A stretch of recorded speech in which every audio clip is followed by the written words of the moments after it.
আলহামদুলিল্লাহ রব্বিল আলামিন ওয়াসসালাতু ওয়াসসালামু আলা রাসূলিহি মুহাম্মাদিন ওয়া আলিহি ওয়া আসহাবিহি আজমাইন আম্মা বা'দ ফাআউযু বিল্লাহি মিনাশ শাইতানির রাজীম বিসমিল্লাহির রহমানির রহিম।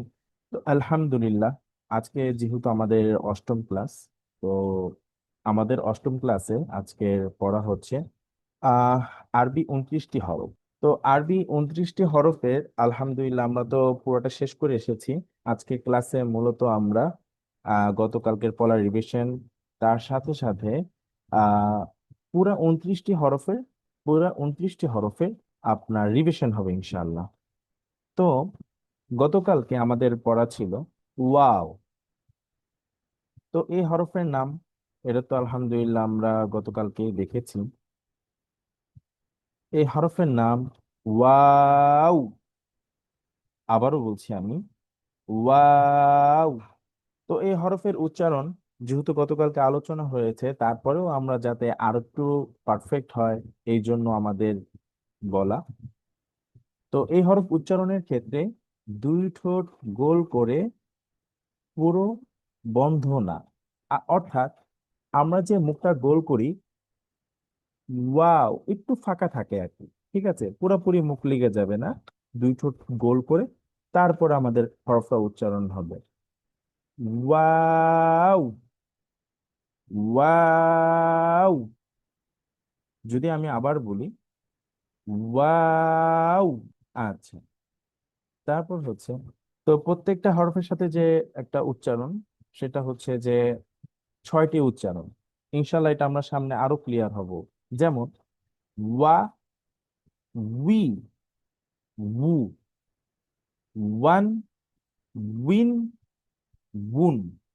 এখানে একটা কথা বলে রাখি, কারণ আরবি 29টি হরফ একেবারে বাংলা দিয়ে বোঝানো সম্ভব না। ঠিক আছে, একবারে বাংলা দিয়ে বোঝানো সম্ভব না। তারপরেও জাস্ট একটা সেন্স দেওয়ার জন্য, যে এটা আসলে এখানে বাংলা যেহেতু লেখা উন, কিন্তু শব্দটা আসলে উচ্চারণটা উন হয় না, এটা উন। ওয়া, উই, উ, ওয়ান, উইন, উন। আমরা যার যার জায়গা থেকে নিজেরা প্র্যাকটিস করতে পারি। ওয়া, উই, উ, ওয়ান, উইন, উন। আচ্ছা, আশা করি ইনশাআল্লাহ ওয়াওটা ক্লিয়ার হয়ে যাবে। আমরা পরবর্তী হরফে চলে যাচ্ছি। আচ্ছা, এখানে আমরা যে হরফটি দেখছি সেটি হচ্ছিল হা। এই হরফটা উচ্চারণে একদমই সহজ। হ্যাঁ, এটার জন্য আলাদা কোনো ধরনের প্রেশার নিতে হবে না, কোনো ধরনের আলাদা কোনো চাপ নিতে হবে না। যদি আমরা একটু এটার উচ্চারণটা দেখি, এখানে লেখা হলকের বা কণ্ঠের শুরু থেকে উচ্চারণ হয়, গলার ভিতর থেকে। স্বাভাবিকভাবে আমি যদি একটু উদাহরণ নিই, বাংলা একটা শব্দ আছে হ। তো এই হটা উচ্চারণ করার ক্ষেত্রে যেরকম কোনো মেকানিজম নাই, তো এই হাটা উচ্চারণের ক্ষেত্রে কোনো আলাদা কোনো মেকানিজম নেই। স্বাভাবিক হা, হা, হা। ঠিক আছে, হা। তো যদি আমরা বিভিন্ন উচ্চারণটা দেখি, হা, হি, হু, হান, হিন, হুন। আমি আবারও বলছি, হা, হি, হু, হান, হিন, হুন। আমি আবারও বলছি, হা, হি, হু, হান, হিন, হুন। তাহলে আমরা নেক্সট পেজে চলে যাচ্ছি। আচ্ছা, নেক্সট পেজে আমরা যেটা দেখছি সেটা ছিল হামজা। সেটি হচ্ছে হামজা। আচ্ছা, এই হরফের কোনো টান হয় না স্বাভাবিকভাবে, হামজা। তো হা আর হামজা, এই দুইটা হরফ কিন্তু এক জায়গা থেকেই উচ্চারণ হয়, আলাদা কোনো এটার মধ্যে কোনো জটিলতা নেই। ঠিক আছে, হা, হাম, জা। আচ্ছা, তবে এটার বিভিন্ন উচ্চারণে একটা মজার ব্যাপার আছে, এটা নিয়ে আমরা সামনে বিস্তারিত আলোচনা করব। সেটা হচ্ছে যে এই হামজাটা একটা পর্যায়ে আলিফের মতো উচ্চারণ হয়। ঠিক আছে, আলিফের মতো উচ্চারণ হয়। তো আমরা বিভিন্ন উচ্চারণটা করে ফেলি।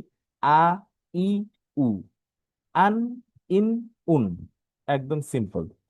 আ, ই, উ, আন, ইন, উন। আশা করি ইনশাল্লাহ এটা যেহেতু সহজ, সবাই পারবে। আমরা সামনে ইনশাল্লাহ আমরা আবার জিজ্ঞাসা করব। আচ্ছা, তারপর হচ্ছে আমাদের সর্বশেষ যে হরফটি ছিল ইয়া। ইয়া, আলাদা কোনো কোনো চাপ নাই, কোনো কষ্ট নেই, কিছু নেই, স্বাভাবিকভাবে ইয়া। তো হরফ উচ্চারণ এখানে দেখা যাচ্ছে যে জিহ্বার মধ্যখান তার বরাবর উপরে তালুর সঙ্গে লাগিয়ে উচ্চারণ করতে হবে। আচ্ছা, জিহ্বার তালু, এটা যদি আমি বলি, আমাদের যে জিহ্বা আছে, এই জিহ্বার মাঝখানে যে অংশটা, এটা উপর দিকে লাগিয়ে হয়, ইয়া, ইয়া। ঠিক আছে, যদি বিভিন্ন উচ্চারণ দেখি আমরা, ইয়া, ই, ইউ। খুব মনোযোগ দিয়ে একটা শুনবেন, এটা কিন্তু ই হবে না, ই, ই একটু চাপ দিতে হবে। ইয়া, ই, ইউ, ইয়ান, ইন, ইউন। আমি আবারও বলছি, ইয়া, ই, ইউ, ইয়ান, ইন, ইউন। অর্থাৎ ই বলার সময় যেন ইয়ার একটা ভাইব থাকে। যদি আমি সরাসরি ই বলে ফেলি, তাহলে কিন্তু এটা হামজার ই হয়ে যাবে অথবা আলিফের ই হয়ে যাবে। সেই ক্ষেত্রে আমাদের একটু মনে রাখতে হবে, ই রস্বইকারের মতো উচ্চারণ করার ক্ষেত্রে অবশ্যই অবশ্যই একটু চাপ দিতে হবে, যেন ইয়ার বাইকটা থাকে। যেমন ইয়া, ই, ইউ, ইয়ান, ইন, ইউন। আবারও বলছি, ইয়া, ই, ইউ, ইয়ান, ইন, ইউন। আমরা তাহলে নেক্সট ডে চলে যাচ্ছি। টুডে লেসন মূলত আজকের আজকের পড়াটা মূলত এটা নতুন না, এটা পুরান। যেহেতু আমরা এই এতদিনে খুব সময় নিয়ে আমরা আলিফ বাতাটা শিখেছি, তো এখানে আমরা 29টি হরফে একটা রিভিশন দিয়ে দিব। যেমন এখানে এই হরফের নাম আলিফ। আলিফ হরফের উচ্চারণের ক্ষেত্রে আমরা এখানে এখানে আছে সামনের উপরের দাঁত, নিচের ঠোঁটের পেট, বাতাস চালু, মুখে হাসি ভাব। অর্থাৎ আমরা যখন উচ্চারণ করব, সামনের উপরের দাঁত, এই দাঁতটা, নিচের ঠোঁটের পেট, আর যখন আমরা আলিফটা বলবো, বাতাসটা চালু থাকবে, আলিফ, আলিফ। আবার মুখে হাসি ভাব বলতে মুখটা ছড়ানো থাকবে আর কি, আলিফ, আলিফ। তারপরে যে হরফটির নাম হচ্ছিল বা। বা উচ্চারণ একদমই সহজ, এখানে লেখা দুই ঠোঁটের ভিজা জায়গা হইতে উচ্চারণ হয়। আমাদের ঠোঁটের দুইটা অংশ, একটা ভিতরে একটা বাহিরে। ভিতরের অংশটা একটু ভিজা থাকে, বাইরের অংশটা শুকনা থাকে। তো আমরা এইভাবে উচ্চারণ করব না, বা, বা, না, এটা ভুল। আমরা স্বাভাবিকভাবে যেভাবে থাকি, বা, বা, বা। আচ্ছা, পরে যে হরফটি তা। তা উচ্চারণ একদমই সহজ, বাংলাতে ত এর মতো উচ্চারণ হয়। আমাদের বাংলা যে ত একটি শব্দ আছে, ব্যঞ্জন বর্ণ, সে ব্যঞ্জন বর্ণ ত এর মতোই উচ্চারণ হবে, ত। তা, তা, তা, তা। তারপরও যে হরফ, সে হরফটি তা, তা। আমরা খেয়াল করব, আরবি 29টি হরফে কয়েকটি হরফ আছে যে হরফগুলো একটু জটিল। তার মধ্যে এটা একটা। যেমন, তারপরেও জটিল কিছু না, যদি আমরা একটু ফলো করি আর কি, একটু যদি মনোযোগ দিই, সেটা হচ্ছে জিহ্বার আগা, দাঁতের আগা। যখন আমরা এই দুইটা জিনিসকে অ্যাড করব, জিহ্বার আগাটা যখন দাঁতের সাথে লাগাবো, তখন অটোমেটিকলি নরম হয়ে যাবে। ঠিক আছে, তা, তা। আমি আমার স্টুডেন্টদেরকে পড়ানোর সময় বলি, বাচ্চাদেরকে, যে আমরা কোনো ভুল হয়ে গেলে জিব্বায় কামড় দিই না, ঠিক এমনি আমরা একটা জিব্বা কামড় দিয়ে নিবো দরকার হলে, যাদের একটু কষ্ট হয়। তারপরে আস্তে করে উচ্চারণ করব, তা, তা, তা। আচ্ছা, তারপরে যে হরফটি সেটা হচ্ছিল জিম। এখানে লেখা শক্ত এবং মজবুত আওয়াজে পড়তে হয়, জিম। এটা একটু শক্ত হয়ে, জিম, জিম, জিম। আচ্ছা, পরে যে হরফটি হা, হা, হা। এই হরফটা উচ্চারণ করার ক্ষেত্রে আমাদের গলায় একটা প্রেসার নিতে হবে, হা, হা। আমি আবারও বলছি, হা। আগে বাতাস বের হবে, হা।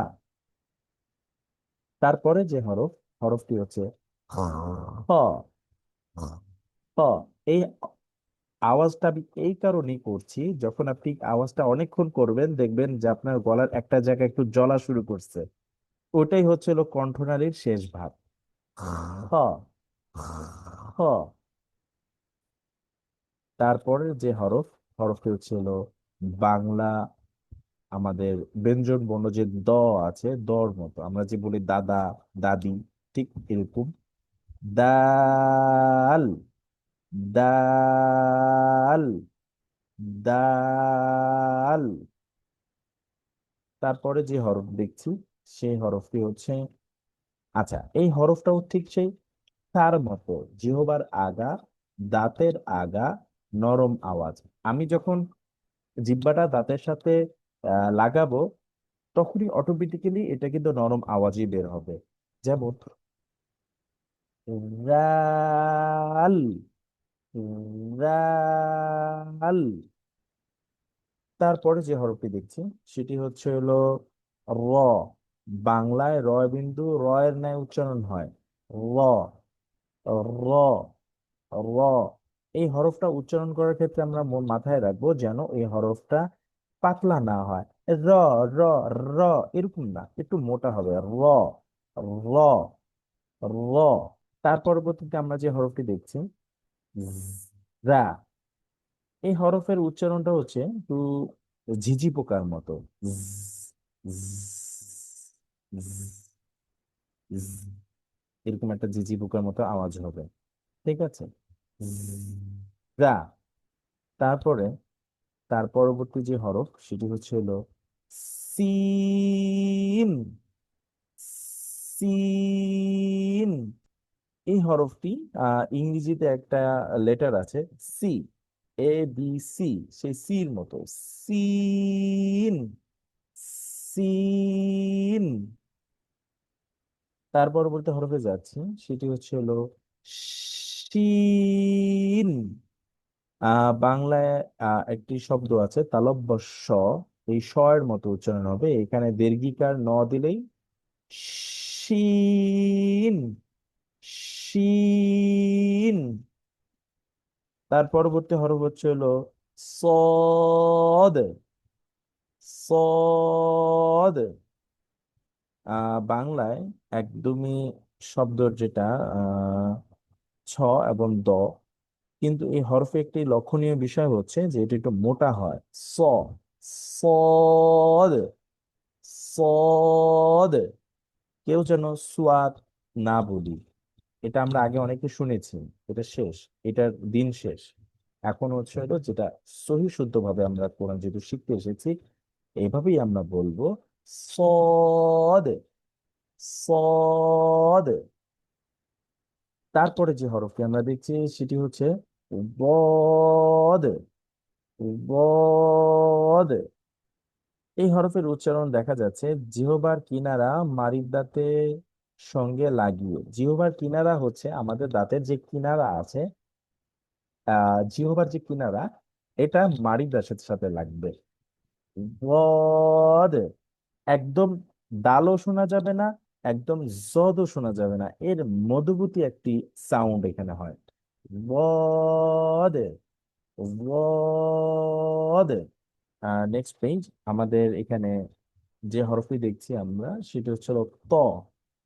এটা একদমই সহজ, বাংলায় তর মতো, তবে এই হরফটি উচ্চারণের ক্ষেত্রে একটু মোটা হবে।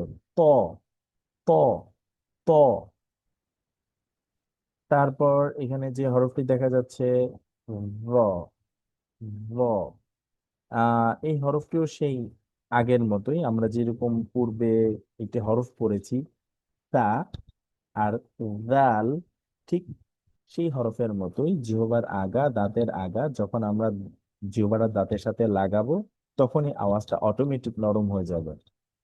র, র, র। তারপরে যে হরফটি দেখছি সে হরফের নাম আইন। তো আরবি 29টা হরফের মধ্যে যে কয়েকটি জটিল হরফ আছে তার মধ্যে এটি একটি, সেটি হচ্ছে হলো এটা গলার মাঝখানে একটু চাপ আসে। আমি যদি একটু বুঝাতে চাই, সেটা হচ্ছে আমরা যখন অনেক সময় রাগ হয়ে যায়, বকা দিই, গলা একটা চাপ দিই, এই, এই, একটা গলা একটা চাপ দিই, ঠিক এই আইনটা উচ্চারণ করার ক্ষেত্রে গলায় একটা চাপ আসবে। আইন, আইন, আগে গলায় চাপ হবে, তারপর হরফটি উচ্চারণ হবে আইন। আচ্ছা, ইনশাল্লাহ আলহামদুলিল্লাহ আমি আশা করি যে আমরা পূর্বের ক্লাসে এগুলো প্র্যাকটিস করেছি, যার কারণে আমি একটু দ্রুত বলছি আর কি। তারপরে এখানে তার পরবর্তী যে হরফটি দেখছি সেটা হচ্ছে হলো গইন। গইন, এটাও একদম সহজ, কণ্ঠনালীর শেষ ভাগ হতে, ঠিক আছে, খ আর গইন এক জায়গা থেকেই উচ্চারণ হয়। তারপরে যে হরফটি দেখছি সেটা হচ্ছিল ফা। উচ্চারণের ক্ষেত্রে একদমই সহজ, সামনের উপরে দাঁত, নিচে ঠোঁটের পেট, অর্থাৎ এই যে দাঁত আর এই আমাদের এই ঠোঁটে লাগবে। ফা, ফা, আগে বাতাসটা বের করবো। ফা। আচ্ছা, তারপরে যে হরফ এখানে দেখা যাচ্ছে অফ, অফ, অফ। এই হরফটি উচ্চারণ করার ক্ষেত্রে একটু গলায় বাড়ি দেয়, যেরকম প, প, প, এই, এই, ও, ঠিক আছে, একটু আমাদের গলায় একটু বাড়ি দিবে। এই হরফের উচ্চারণ বাংলাতে অফ। তারপরে যে হরফটি দেখছি সেই হরফটি হচ্ছে হলো আহ কাফ। এই হরফটি পাতলা, কা, কাফ। তারপরে যে হরফ দেখছি লাম। এটা একদম সহজ, বাংলায় যে ল আছে, ল কার লা, এরকম পাতলা ভাবে উচ্চারণ হবে, লাম। তারপরে আমাদের এই হরফটি হচ্ছিল মিম। তবে উচ্চারণ করার ক্ষেত্রে দেখেন লেখা দুই ঠোঁটের শুকনো জায়গা থেকে উচ্চারণ হয়। আমরা বার ক্ষেত্রে বলেছিলাম যে বাটা উচ্চারণ হয় দুই ঠোঁটের ভিজা জায়গা থেকে, অর্থাৎ স্বাভাবিকভাবে বা, কিন্তু মিমের ক্ষেত্রে কিন্তু এরকম না। মিমের ক্ষেত্রে আমরা একটু দুই ঠোঁট চাপ দিয়ে মিম, মিম। যদি আমি আরেকবার বলি মিম। তারপর আমরা যে হরফটি শিখেছিলাম সেটি হচ্ছিল নুন। আমরা নুন, নুন। এই হরফটার ক্ষেত্রেও তেমন কোনো আলাদা কোনো প্রেশার নেই, একদম স্বাভাবিকভাবে আমরা আমাদের বাংলায় কিছু অঞ্চল আছে যেটাকে লবণকে নুন বলে, ঠিক সেই নুন বললেই হয়ে যাবে ইনশাআল্লাহ।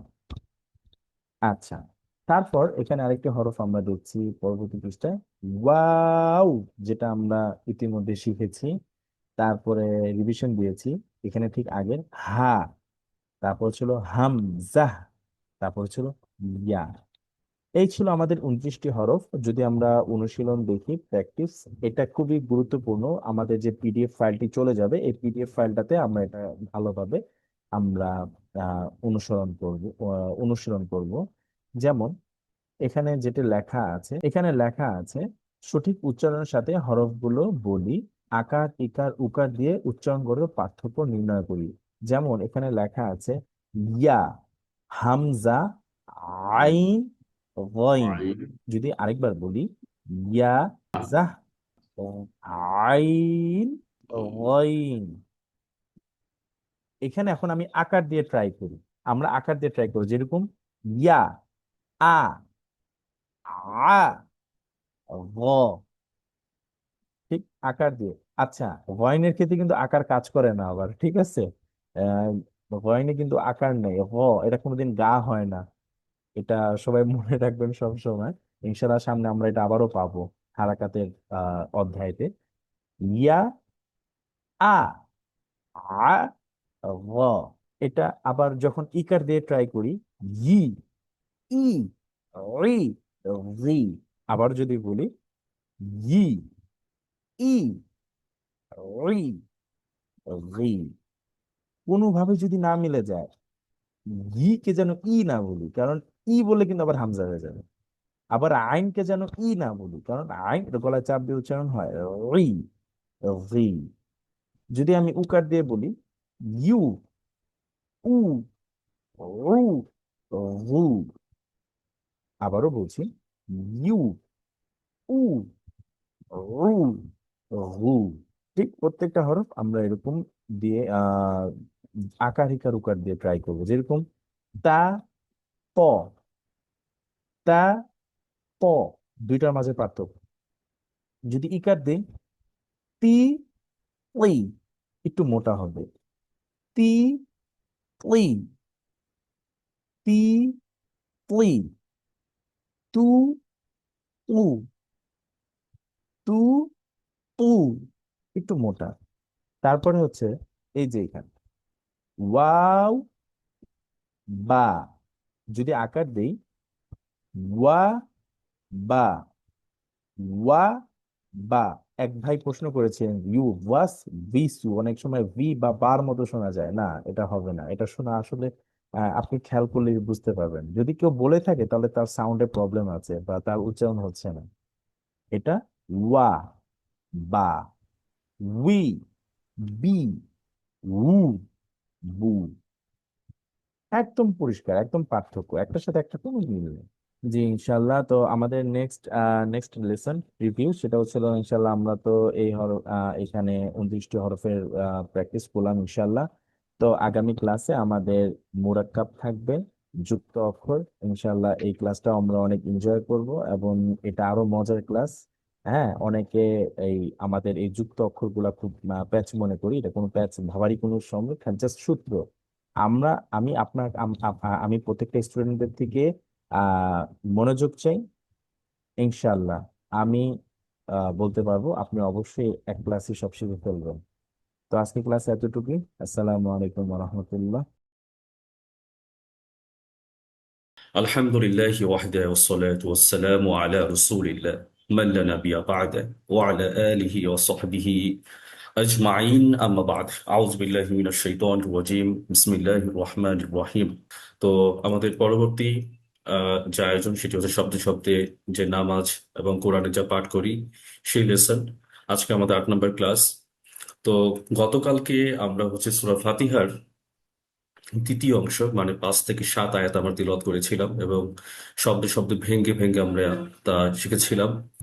গতকাল শিখেছিলাম আমরা ইহদিনাস সিরাতাল মুস্তাকিম, আমাদেরকে সঠিক পথে পথ প্রদর্শন করুন, সঠিক পথে পরিচালনা করুন। ইহদিনা আমাদেরকে, আস সিরাতাল মুস্তাকিম, সিরাত মানে পথ, আল মুস্তাকিম সহজ সরল। সিরাতাল লাযিনা আনআমতা আলাইহিম তাদের পথ যাদের প্রতি আপনি অনুগ্রহ করেছেন। গয়রিল মাগদুবি আলাইহিম ওয়ালাদ-দাল্লিন তাদের পথ নয় যাদের প্রতি আপনার অভিশপ্ত বর্ষণ হয়েছে, যাদের প্রতি আপনি গজব বর্ষণ করেছেন, তাদের পথ থেকে আহ আপনি আমাদের পথ প্রদর্শন করবেন না। তো অলরেডি আমরা হচ্ছে আমরা শিখেছি আপনার হচ্ছে গতকালকের পড়া। তো আজকে হচ্ছে আমরা আমাদের মূল পড়া হচ্ছে সূরা ইখলাস। আমরা গতকালকে সূরা ইখলাসের 1 থেকে 4 নম্বর আয়াত পর্যন্ত এক ঝলকে দেখেছিলাম। আমরা আজকে পুরোটা অর্থ অর্থ শিখব। আমরা এক নজরে একটু দেখে নিব সূরা ইখলাসের পুরোটা অর্থ কি হয়। কুল হু আল্লাহু আহাদ, বলো বা বলুন তিনি আল্লাহ এক। আল্লাহু সমাদ, আল্লাহ অমুখাপেক্ষী। লাম ইয়ালিদ, তিনি সন্তান জন্ম দেননি।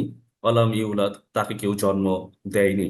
ওয়ালাম ইয়াকুল লাহু কুফুয়ান আহাদ, এবং তার সমকক্ষ কেউ নেই। তো আমরা এই পুরো সূরাটা একটু ভেঙে ভেঙে আমরা একটু অর্থ শিখবো এখন। কুল, কুল মানে হচ্ছিল বলো অথবা বলুন। কুল মানে বলো অথবা বলুন। কুল বলো অথবা বলুন। হুয়া, হুয়া মানে তিনি অথবা সে। হুয়া তিনি অথবা সে, হুয়াটা হচ্ছে ইংলিশে বলা হয় প্রোনাউন, আরবিতে বলা হয় জমির।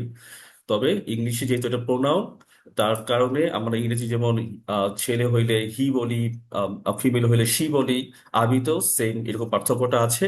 আরবিতে তিনি বা সেকে আরবিতে বলা হয় হুয়া।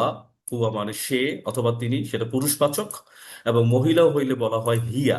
হিয়া, হিয়া অর্থ হচ্ছে সে, মহিলা অথবা এটা মহিলাবাচক শব্দ, অর্থাৎ তিনি অথবা সে বোঝায়। তাহলে কুল হুয়া, বলুন তিনি অথবা সে। সে কে? সে হচ্ছে আল্লাহ। হু আল্লাহ, তিনি আল্লাহ। তিনি আল্লাহর পরিচয় কি? তিনি আল্লাহ কেমন? তিনি আল্লাহ হচ্ছেন আহাদ, তিনি হচ্ছেন এক। তাহলে আরবিতে আহাদ, আহাদ মানে হচ্ছে হলো এক। সানি, সানি মানে দুই। সালেস, সালেস মানে তিন। তাহলে আহাদ মানে এক অথবা অদ্বিতীয়। অদ্বিতীয় মানে কি? একই বুঝায়। তাহলে কুল বলুন হুয়া সে, আল্লাহ হচ্ছেন আল্লাহ কেমন? আল্লাহ হচ্ছেন এক। আহাদ, আহাদ মানে কি? আহাদ মানে হচ্ছে হলো এক। আল্লাহু সামাদ, আপনারা দেখতে পাচ্ছেন তিন, আমার 3 নম্বর ক্লাসে আমার আল্লাহর সম্পর্কে তো ডিটেইলস আমরা শিখেছি। তো আল্লাহ, আল্লাহ মানে আল্লাহ, আর সামাদ মানে হচ্ছে অমুখাপেক্ষী। অমুখাপেক্ষী মানে হচ্ছে যিনি কারো উপর ডিপেন্ডেন্ট না, যিনি কারো উপর নির্ভরশীল না। মানুষের খাওয়ার প্রয়োজন হয়, আল্লাহ খাওয়ার প্রয়োজন হয় না। মানুষের অন্যের উপর ডিপেন্ডেন্সি আছে, আল্লাহ সুবহানাহু ওয়া তাআলা কারো উপর ডিপেন্ডেন্সি নেই। তো আল্লাহ হচ্ছে অমুখাপেক্ষী, আল্লাহু সামাদ, আল্লাহ হচ্ছে অমুখাপেক্ষী। লাম ইয়ালিদ ওয়ালাম ইউলাদ। লাম, লাম মানে নয় অথবা নি। লাম মানে হচ্ছে নয় অথবা নি। তা লাম মানে কি? নয় অথবা, এই কোরআনে এই লাম এবং আপনার হচ্ছে নয় অথবা নিটা আপনি অনেকবার পাবেন, প্রায় আপনার বলতে গেলে হাজারের উপরে লাম এই মিনিংটা আপনার আসবে কোরআন, কোরআন কারিমে। তা লাম মানে হচ্ছে নয় অথবা নি। তা লাম ইয়ালিদে, ইয়ালিদ মানে সন্তান জন্ম দেয়, সন্তান জন্ম দেয়। তাহলে এখানে আমি ব্র্যাকেটে লিখে দিয়েছি তিনি অথবা সে। এখানে তিনির মিনিংও দিতে পারেন, সে এর মিনিং দিতে পারেন, যে কোনো একটা প্রোনাউন এখানে আপনি এটা ইউজ করা যেতে পারে বা ইউজ করবেন। তাহলে তিনি জন্ম দেয়, তাহলে ইয়ালিদ মানে কি? তিনি জন্ম দেয়। তাহলে তার আগে যেহেতু লাম আছে, তাহলে বাক্যর কি হয়ে গেল? নেগেটিভ হয়ে গেল। তাহলে লাম ইয়ালিদ তিনি সন্তান জন্ম দেয়, তারপর হচ্ছে নি। লাম ইয়ালিদ তিনি সন্তান জন্ম দেয়নি। আমরা আরবিতে বলি আওলাদ, আওলাদ মানে সন্তান। ধরো যার সন্তান, যিনি সন্তান জন্ম দেয় তাকে বলা হয় ইয়ালিদ। তাহলে যিনি সন্তান জন্ম দেয় তাকে বলা হয় ইয়ালিদ। এবং তার আগে কে আছে? লাম, লাম মানে কি? নয় অথবা নি। তাহলে লাম ইয়ালিদ তিনি সন্তান জন্ম দেয়নি। ওয়ালাম, অলাম, যেহেতু অলরেডি আমরা লাম শিখেছি, তাহলে এখানে অলাম শব্দটি আবার রিপিট হয়েছে। ওয়াও তো আমরা আগেই শিখেছি। ওয়াও মানে হচ্ছে হলো এবং, ওয়াও মানে হচ্ছে এবং অথবা আর। তা অলাম নয় অথবা নি। ইউলাদ, ইউলাদ মানে কি? যিনি জন্মগ্রহণ করেন, যিনি কারো দ্বারা জন্মগ্রহণ করেন। তাহলে তিনি, তাহলে ইউলাদ মানে হচ্ছে তিনি জন্মগ্রহণ করেন অথবা সে জন্মগ্রহণ করেন। তাহলে যেহেতু ইউলাদের আগে অলাম আছে, নেগেটিভ বাক্য, তাহলে অলাম ইউলাদ, অলাম ইউলাদ তিনি জন্মগ্রহণ করেন নি, তিনি জন্মগ্রহণ করেন নি। তাহলে কি দাঁড়াচ্ছে? লাম ইয়ালিদ তিনি সন্তান জন্ম দেননি, অলাম ইউলাদ তিনি জন্মগ্রহণ করেননি, অলাম ইউলাদ তিনি জন্মগ্রহণ করেননি। তাহলে বাক্য এখানে দুইটা ফ্রেজ, একটা হচ্ছে লাম ইয়ালিদ তিনি সন্তান জন্ম দেয়নি। দ্বিতীয় ফ্রেজ ওয়াও আসার কারণে আর একটা বাক্য তৈরি হয়েছে, অলাম ইউলাদ তিনি জন্মগ্রহণ করেননি। অর্থাৎ আল্লাহ সুবহানাহু ওয়া তাআলা কাউকে জন্ম দেয়ওনি, আল্লাহ সুবহানাহু ওয়া তাআলা কারো দ্বারা জন্ম হয়ও নাই। ফাইনালি হচ্ছে অলাম ইয়াকুল লাহু কুফুয়ান আহাদ। অলাম ইয়াকুল লাহু কুফুয়ান আহাদ। তাহলে অলাম অর্থ হচ্ছে হলো, অলরেডি আমরা শিখেছি অলাম, অলাম মানে নয় অথবা নি।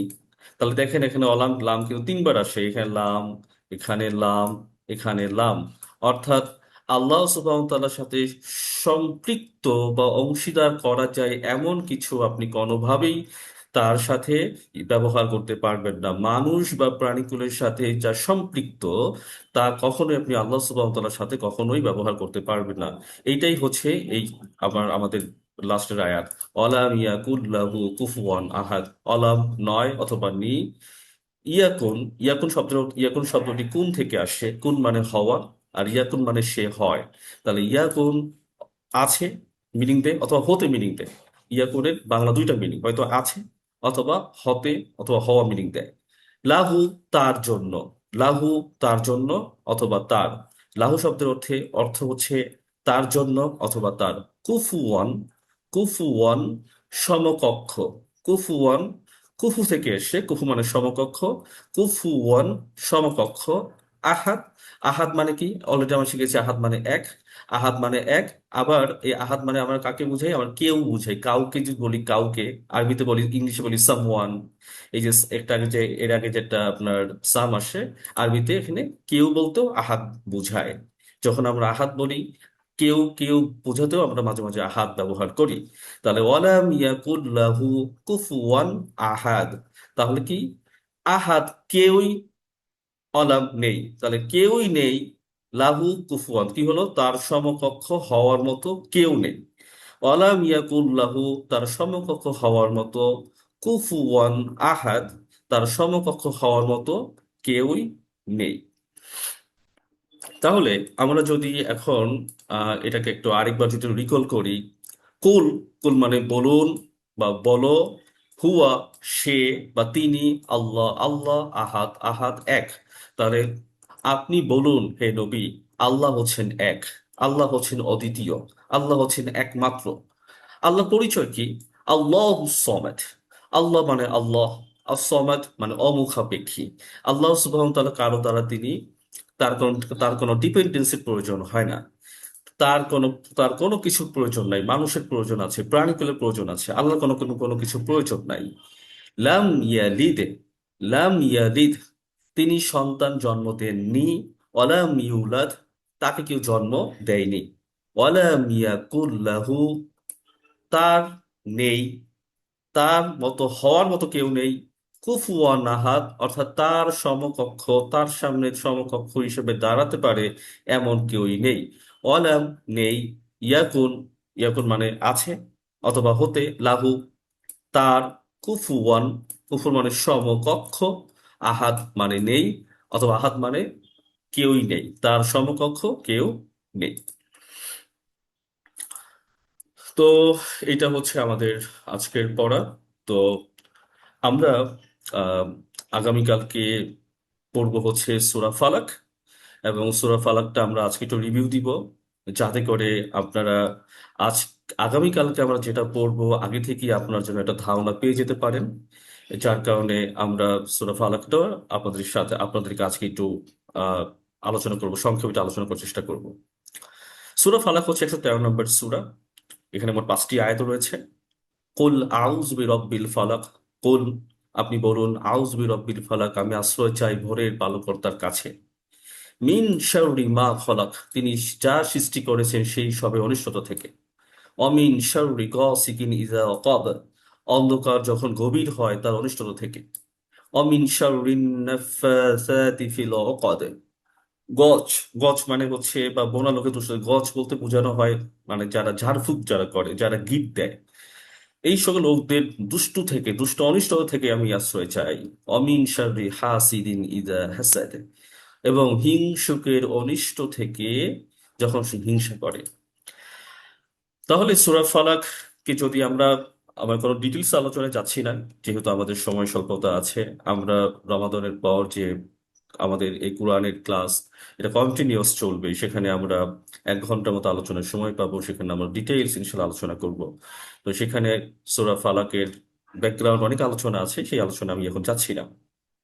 আমাদের যে মূল ফোকাস শব্দ, সেখানে আমরা ফোকাস দিচ্ছি। তাহলে সূরা ফালাকটাকে যদি আমরা একটু এক নজর একটু তাকাই, দেখেন কুল মানে বলুন। অলরেডি আমরা আজকের ক্লাসে এটা শিখেছি, কুল মানে বলুন বা বলো। আউযু 3 নম্বর ক্লাসে আমরা শিখেছি আমি আশ্রয় চাই। আউযু বিল্লাহি মিনাশ শাইতানির রাজিম, আমরা 3 নম্বর ক্লাসে শিখেছিলাম। তো আউযু মানে হচ্ছে আমি আশ্রয় চাই। তাহলে এই দুটি হচ্ছে এখন বর্তমানে আমাদের নতুন মানে পুরাতন শব্দ হিসেবে কাউন্ট হয়ে গিয়েছে। কুলটা আমরা আজকে শিখেছি, তাহলে দুইটি আমাদের পরিচিত শব্দ। বিরব্বি, বিরব্বি, আপনাদের মনে আছে যে 3 নম্বর ক্লাসে আমরা শিখেছিলাম আউযু বিল্লাহি মিনাশ শাইতানির রাজিম, বিল্লাহি মানে আল্লাহর কাছে। তাহলে এখানে বিল্লাহির পরিবর্তে বিরব্বি আছে। বিরব্ব মানে হচ্ছিল পালনকর্তার কাছে। তাহলে এখানে যদি হয়তো আপনার হচ্ছে বিল্লাহি, তাহলে হতো কি আল্লাহর কাছে। যদি হয়তো বির রহমান, তার কি হইতো রহমানের কাছে। যদি হয়তো এখানে বিল আজিজ, তার কি হইতো অর্থ আজিজের কাছে, মহাপরাক্রমশালীর কাছে। তাহলে এই বাটা হচ্ছে হরফেজার, যেটা আমরা 3 নম্বর ক্লাসে শিখেছিলাম। বিরব্বি পালনকর্তার কাছে। তাহলে আমরা চলে যাচ্ছি ফালাক। ফালাক মানে হচ্ছে ভোর, মানে ফলাকের মূল মিনিংটা হচ্ছে যখন অন্ধকার কেটে যখন আলোর প্রত্যুষের আলো যখন প্রকাশ পায়, এটাকে বলা হয় ফালাক। এটা মানে হচ্ছে মূলত যখন অন্ধকার থাকে, সবকিছু ঢেকে যায়, তখন মানুষ অন্ধকারকে ভয় পায়। এবং এই অন্ধকার অনেক ধরনের অনিষ্ট থেকে মানুষের জন্য অনিষ্টতা হিসেবে আসতে পারে। তো মানুষের কাজ হচ্ছে ভোর যখন সামনে যখন আসে, সকল কিছু যখন দৃশ্যমান হয়, সকল ভালো জিনিস খারাপ জিনিস যেমন আমরা বুঝতে যেমন যেমন পারি, আমাদের বুঝতে কোনো কষ্ট হয় না। একইভাবে আল্লাহ সুবহানাহু ওয়া তাআলার কাছে যখন আমরা আশ্রয় চাই, এই ফালাকের যিনি সৃষ্টিকর্তা, এই ফালাকের যিনি রব, আমি তার কাছে আশ্রয় চাচ্ছি। এই ভোরের আগে যে অন্ধকার ছিল, সেই অন্ধকারে যত রকম অনিশ্চয়তা ছিল, সেই অনিশ্চয়তা থেকে আমি আপনার কাছে আশ্রয় চাচ্ছি। একইভাবে হচ্ছে হলো যখন ফালাক, ভোর যখন শুরু হইলো, সারা দিনে যা ঘটবে, মানুষের মানুষের দুষ্টমি, তারপর হচ্ছে এমন যাদেরকে আমরা দেখি না, তাদের কোনো শয়তানের কোনো কুমন্ত্রণা কুচক্র, মানুষের কোনো বদনজর, মানুষের কোনো কুমন্ত্রণা কুচক্র, সেই সব থেকে যেন আল্লাহ আমাকে রক্ষা করেন। সেই কারণে আমরা শুরুতেই দোয়া করছি যে ভোরের পালনকর্তার কাছে আমি আশ্রয় চাচ্ছি। কুল মানে বলুন, আউযু, আমি আশ্রয় চাই বিরব্বি, পালনকর্তার কাছে, আল ফালাক, ভোরের, ভোরের পালনকর্তার কাছে আমি আশ্রয় চাই। মিন শাররি মা খলাক, মিন শাররি মা খলাক। তাহলে মিন মানে হচ্ছে থেকে, এটা আবার আমাদের এটা হচ্ছে পুরাতন শব্দ। মিন মানে থেকে, শাররি, শাররি মানে হচ্ছে হলো অনিষ্ট, শাররি মানে হচ্ছে অনিষ্ট। অনিষ্ট কোনটা? মানুষ যার খারাপই চায়। আপনি যখন ঘুমিয়ে থাকেন, তখন কোন শয়তান যদি আপনাকে কুমন্ত্রণা দেয়, আপনি যখন জেগে থাকেন, শয়তান যদি আপনাকে কুমন্ত্রণা দেয়, এগুলো সবই হচ্ছে অনিষ্টতা, যা মানুষকে আল্লাহর পথে ধাবিত হতে দেয় না। তার মিন শাররি, অনিষ্ট থেকে, শার মানে অনিষ্ট, খারাপ, মা, মা মানে হচ্ছে হলো যা, কি, অথবা কি। তাহলে এটা হচ্ছে আপনার আমার 4 নম্বর ক্লাসে শিখে এসেছি, অমা আনা মিনাল মুশরিকিন। এই যে মা, মা মানে হচ্ছে হলো যা, অথবা কি, অথবা কাকে, এটা শিখে এসেছি। তাহলে খলক, খলক মানে তিনি সৃষ্টি করেছেন, খলক মানে তিনি সৃষ্টি করেছেন, খলক মানে হচ্ছে তিনি সৃষ্টি করেছেন। এখন আপনার অর্থ কি দাঁড়াচ্ছে তাহলে? তারা মিন শাররি মা খলক, আল্লাহ যা সৃষ্টি করেছেন। আল্লাহ বলতে এই যে তিনি, তিনি দিয়ে কাকে বোঝানো হচ্ছে? আল্লাহকে। আল্লাহ যা সৃষ্টি করেছেন, তিনি যা সৃষ্টি করেছেন, তার সকল অনিষ্টতা থেকে আমি কি চাই? আশ্রয় চাই। আল্লাহ সুবহানাহু ওয়া তাআলা যেহেতু আমাদের পরীক্ষা করার জন্য দুনিয়াতে পাঠিয়েছেন, তো পরীক্ষা হিসেবে আপনার সকল কিছু আপনার কিন্তু পরীক্ষা। দেখবেন কোরআন বলা হচ্ছে আপনার সন্তান, স্ত্রী, সেটাও হচ্ছে পরীক্ষা, ফিতনা। তাহলে এই যে ফিতনা, এই ফিতনাগুলো থেকে আপনি কিভাবে নিজেকে ওভারকাম করবেন, এই জন্য আল্লাহর কাছে আপনাকে সবসময় সাহায্য চাইতে হবে। যেটা আপনার জন্য কল্যাণকর সেটা আরেকজনের কাছে অকল্যাণকর, যেটা আপনার কাছে অকল্যাণকর অপর কাছে অকল্যাণকর, সেটা আপনার জন্য হচ্ছে কল্যাণকর। তাহলে আল্লাহ জানে কার জন্য কোনটা কল্যাণকর, কার জন্য কোনটা অকল্যাণকর, সেটা তো আমার জানি না। এই জন্য আল্লাহর কাছে দোয়া করা যে আল্লাহ, আপনি যে সৃষ্টি করেছেন তার সকল প্রকার অনিষ্ট থেকে আমি আপনার কাছে আশ্রয় চাচ্ছি। তার মিন শাররি থেকে, শাররি অনিষ্ট থেকে, মা খলাক, আপনি যে সৃষ্টি করেছেন। খলাক মানে হচ্ছে সৃষ্টি করা বা সৃষ্টি করেছেন। অমিন শাররি, অলরেডি অমিন শারি শিখে এসেছি 2 নম্বর আয়াতে। অমিন মানে থেকে, শার মানে অনিষ্টতা, অনিষ্ট, গসেকা, রাতের অন্ধকার। তাহলে যখন আপনার ভোর হইলো, রাত কাটিয়ে ভোর হলো, আবার দিন শেষ করে রাতে অন্ধকার চলে আসলো, দুঃখিত। তাহলে গসাক, গসাক মানে হচ্ছে হলো রাতের অন্ধকার। গসিক বলা হয় যখন সূর্য যখন ডুবে যায়, ওই ডুবে যাওয়ার মুহূর্তটা বলা হয় শাফাক। শাফাক মানে হচ্ছে যখন সূর্য ডুবে যাওয়ার মুহূর্তটা, যে লালিমা দেখা যায়, লাল লাল একটু একটা আভা দেখা যায়, রাত এখনো পরিপূর্ণ রাত নেমে আসেনি, মূলত মাগরিবের যে টাইমটা, ওইটাকে বলা হয় শাফাক। মানে শাফাকটা হচ্ছে হলো মানে পুরো সূর্যের আলোর যে আভা, সেটা পুরোটা কেটে যাবে না, হালকা একটু থাকবে। ওই লালিমা যখন কেটে যাবে, যে অন্ধকারটা নেমে আসে, ঘুটঘুটে অন্ধকার, ঢাকা শহরে বোঝা যায় না, যেখানে আলো থাকে, যেখানে গ্রামে গেলে বোঝা যায়, তো ওইটা হচ্ছে হলো মানে গসক। গসক মানে হচ্ছে হলো গভীর অন্ধকার। যখন গভীর অন্ধকার বলতে এটা বোঝানো হয় না যে রাত 12টা বেজেছে, মানে এখন গভীর অন্ধকার। মূলত হচ্ছে হলো সূর্য যখন ডুবে যায়, সূর্যের যে আভা, এটা মোটেই প্রকাশ পায় না, সেটাই হচ্ছে হলো অন্ধকার, এটাকে বলা হয় গসেক। তাহলে কি দাঁড়াচ্ছে? অমিন শাররি গসিকিন ইজা ওয়াকাব। অমিন শাররি, অমিন মানে থেকে, শাররি মানে অনিষ্ট, গসিক, গসিক মানে হচ্ছে রাতের অন্ধকার থেকে আমি কি চাচ্ছি? রাতের অন্ধকারের যে অনিষ্টতা, রাতের অন্ধকারের যে খারাপি, খারাপি থেকে কি হবে? ইজা, ইজা মানে হচ্ছে হলো যখন, ইজা মানে হচ্ছে যখন, যখন, অকব, যখন তা গভীর হয়, যখন তা গভীর হয়। তাহলে গসিক মানে হচ্ছে রাতের অন্ধকার। গসিক শব্দটি হচ্ছে হলো গভীর রাত। অকবা অর্থ হচ্ছে গভীর হয়, কি বলতে বোঝানো হচ্ছে? রাত যত বড় হয়, রাত যত ডিপ হয়, আপনার টাইমের দিক চিন্তা করে 10টা, 11টা, 12টা, 1টা, যখন সকল মানুষ ঘুমিয়ে থাকে, তখন ওই সময়টায় যদি কোনো কেউ খারাপই চায়, মানুষ অকল্যাণ চায়, এবং এই যে আল্লাহ সুবহানাহু ওয়া তাআলা সৃষ্টির একটা পার্ট জিন, জিন বলতে খারাপ জিন আছে, ভালো জিন আছে, যেটা আমরা সূরা নাসে পড়বো। ওই জিনদের যদি কোনো অনিষ্টতা থাকে, সেই অনিষ্টতা থেকেও আল্লাহর কাছে আমরা কি চাচ্ছি? আশ্রয় চাচ্ছি। ওই যে কুল আউযু বিরাব্বিল ফালাক, এই যে কুল আউযু বিরাব্বিল ফালাক, আমরা আল্লাহর কাছে কি চাচ্ছি? আশ্রয় চাচ্ছি। অমিন শাররিন নাফাসাতি ফিল উকদ। অমিন, তাহলে অমিন এই দুটো শব্দ কিন্তু আমাদের আজকে শিখেছি, পরিচিত শব্দ। শার শব্দটা আজকে শিখেছি, মিন তো আগেরই শেখা আমাদের। অমিন এবং ওয়া জবর ওয়া মানে এবং, মিন মানে থেকে অথবা হতে, শাররি, শাররি মানে অনিষ্ট থেকে, আর নাফাসাত, নাফাসাত মানে হচ্ছে ফুকদানকারী। ফুকদানকারী, এবং ফুকদানকারী মানে কি? এখানে যে অনিষ্টতা লেখা হয়েছে, এই অনিষ্টতা হচ্ছে আমাদের বোঝানোর জন্য মূলত। তো যারা ঝাড়ফুঁক করে, তো এই ঝাড়ফুঁক করাটা আপনার যারা করে, এবং এই ঝাড়ফুঁকটা যদি মানুষের অকল্যাণের জন্য করা হয়ে থাকে, ঝাড়ফুঁকটা যদি মানুষের খারাপ কিছু চাওয়ার জন্য করা হয়ে থাকে, তাহলে এই কাজগুলো যারা করে থাকে, এই ফুক তাদেরকে বলা হয় নাফাসাত। তাহলে অমিন শাররিন নাফাসাতি, তাহলে যারা ফুকদানকারী, এই ফুকদানকারীতে অনিষ্টতা থেকে, ফি, ফি মানে মধ্যে, আল ওকদ, আল ওকদ, আমরা ফি আগে শিখেছি। আল ওকদ মানে গিট। গিট, গিট বলতে কি? গিট হচ্ছে আপনার মানে আপনার আরব অঞ্চলে এটা, এটার এরকম খারাপ জাদুটনা, এই প্র্যাকটিস মুসা আলাইহিস সালাম থেকে শুরু হয় মূলত। এটা এখনো মানুষ এই প্র্যাকটিস গুলো করে, জাদুটনার আপনার হচ্ছে প্র্যাকটিস। তাহলে এই ওকদ হচ্ছে হলো কোনো কিছুকে মানুষ অনিষ্টতার জন্য কোনো গিট মন্ত্র দেওয়া, মানুষের খারাপ চাওয়ার জন্য যে গিট মন্ত্র দেওয়া, এই কাজগুলো যারা করে থাকে, তাদের থেকেও আমি আশ্রয় চাচ্ছি। তাহলে অমিন, অমিন মানে থেকে বা হতে, শারীরিক অনিষ্ট, আন্নাফাসাত ফুকদানকারী, আন্নাফাসাত ফুকদানকারী, ফিল ও কদ, গিটগুলোর মধ্যে। তাহলে গিটের মধ্যে যে সকল লোকেরা ঝাড়ফুঁক দিয়ে থাকে, সেই সকল অনিষ্ট থেকে আমি আপনার কাছে আশ্রয় চাচ্ছি। সর্বশেষ আয়াত, অমিন শাররি হাসিদিন ইজা হাসাদ। অমিন শাররি হাসিদিন ইজা হাসাদ। অমিন, তাহলে অলরেডি দুইটা শব্দ আমাদের শেখা। অমিন মানে থেকে বা হতে, শাররি মানে অনিষ্ট, হাসিদিন, হাসিন শব্দটি দেখেন এখানে হাসাদ আসে। এই হাসাদ মানে হচ্ছে হিংসা করা।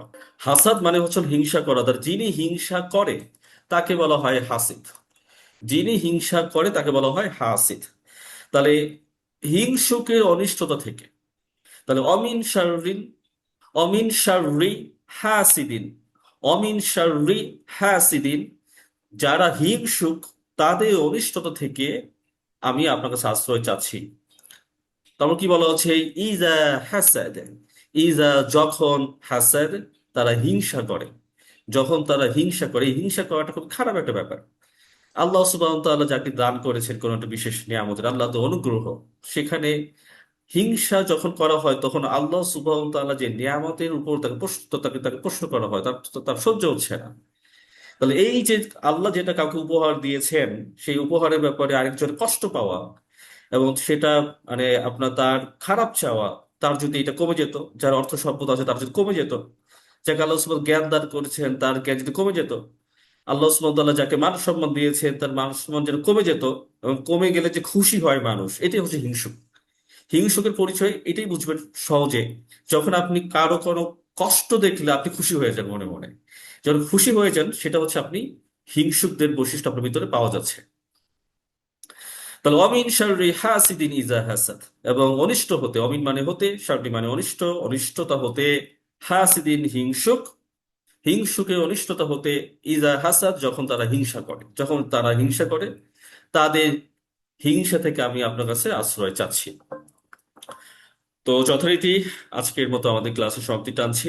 সুবহানা রাব্বিকা রাব্বিল ইজ্জাতি আম্মা ইয়াসিফুন ওয়া সালামুন আলাল মুরসালিন ওয়ালহামদুলিল্লাহি রাব্বিল আলামিন।